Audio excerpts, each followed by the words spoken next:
Hello, this is Mary Cole with Good Story Company, and I am here today to talk about an offer of representation. This means an agent is interested, they're about to make an offer to represent your work. How do we deal with this? What do we think about? And how do we sort of navigate some of the other things that might come up?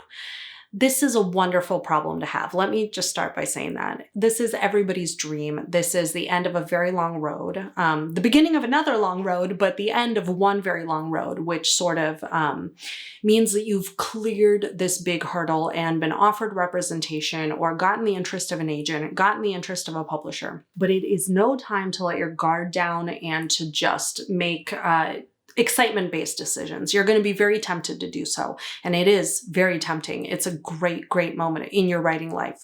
But there are some downsides. For example, you will need to vet this person. And when your excitement is high, your judgment can be low. You want to make sure that it's not just any agent. Ideally, you will have done that with your submission research before you submitted, before you got an offer of representation, but not everybody has done the due diligence from step one. Now, if you're on step two, getting the offer of representation, and you haven't really checked out the person that's offering, absolutely do so before saying yes. Make sure you have a phone conversation with them. Make sure you learn their editorial plans, if they have any, for revising the work, because sometimes people have wildly different ideas that aren't cohesive with yours for where they want to take a project. Because they'll say, well, I believe it'll sell if you put zombies in it. And that was not your vision. It's a historical romance. You know, that's a silly example, but sometimes you can diverge on editorial. So make sure you find out what the person's plan is. You also want to make sure that you know what their submission plan is. Do they have the kind of contacts and do they have the kind of vision to take your story to the type of publisher you'd ideally like to work with? Believe it or not, not everybody wants a big five publisher. They are more attracted to maybe a medium-sized, very literary publisher. Does the agent have the vision to take them there, or are they going to try and place them with a huge house where the writer worries they might get lost? These are considerations that have to do with your value system. And so these type of big picture conversations are ones I would definitely have when you're exploring accepting an offer of representation. I'll put a link in the video description for questions to ask when you're being offered representation, as well as 10 questions that you might be asked yourself by the person because they are also vetting you. Another thing you will want to go over is the agency agreement, the terms for termination, payment. All of these things usually are spelled out in an agreement that a client signs when they sign with an agent. That could be very important because if things don't go well, and I know you don't want to think about things not going well, but it is a very common story. How do you get out? And what rights do you have? And how are things going to work if the agent is now your ex and you guys did a book deal together? All sorts of things you don't really want to think about, but this is why we sign a prenup, because after the wedding, things, the wedding is all exciting, but things may diverge afterward. And so are there provisions for how everything is handled? There should be. If you're very meticulous, you may want to find an intellectual property or entertainment lawyer to look over the agent's contract before you sign anything. Now, some writers are very intimidated by literary agents, and I understand why. This is, after all, a big dream, and it is something very, very huge coming to fruition in your writing life. And a lot of writers, frankly, never get to this point.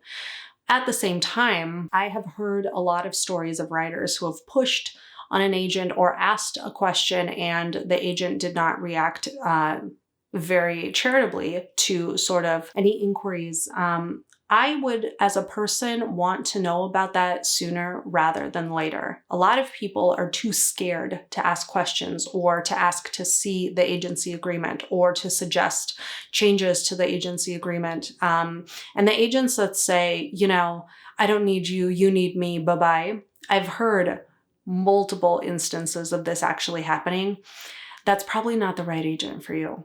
And so when you are vetting the agent, remember, you are hiring them. It's tough to remember that because you want an agent, any agent, somebody to take you. And it's, you're looking to validate yourself as a writer at this point. You're hiring them though. And if they have evasive answers, if they don't sort of present a vision for submission or revision for your project, if they won't let you ask questions about the agency contract, they are not going to be a good advocate for you. Some agents have an ego, and depending on who you are and your value system, that may or may not be a good thing for you. And they may not be great to work with if you have questions about your publishing contract down the line, or if you ever disagree about something. I think it's a very unfortunate dynamic that a lot of writers live in fear of their agents. And ideally, you would know that sooner rather than later so that you can make a smart choice about whether or not to work with that person, because it's something that I would hate to sort of see come out years down the line when you run into sort of a rough patch with the agent. You may need to part ways because communication difficulties is probably the number one reason that I hear, and I hear this from hundreds of writers for sort of people parting ways. So I would be a little bolder if I were you, considering an offer of representation, asking questions, trying to pin the agent down to their vision for you, for your book, for your career as a writer. It's tough to think about all these things now, but I absolutely would encourage you to, because the right advocate for you may not be that first person who says yes.